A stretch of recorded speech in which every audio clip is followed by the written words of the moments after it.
70,000 فرشتے شام تک اس کی بخشش اور مغفرت کے لیے دعائیں کرتے رہتے ہیں۔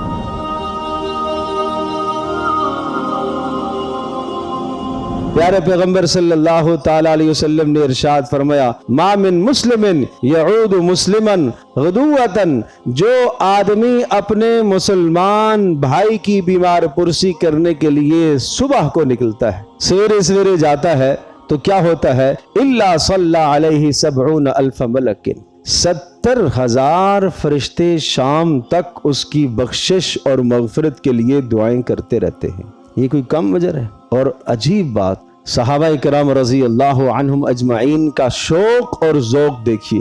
جب دن مختصر ہوتے تھے، راتیں لمبی ہوتی تھی، تو صحابہ شام کو عیادت کے لیے جاتے تھے کہ تاکہ لمبی رات ہو اور ساری رات 70,000 فرشتے میرے لیے استغفار کرتے رہے۔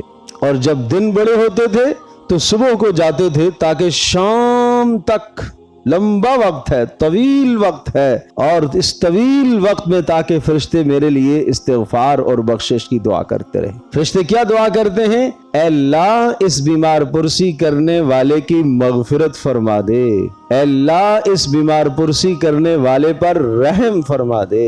یہ کوئی کم دعائیں ہیں، اور فرشتوں کی دعائیں آپ کے حق میں قبول ہوں گی۔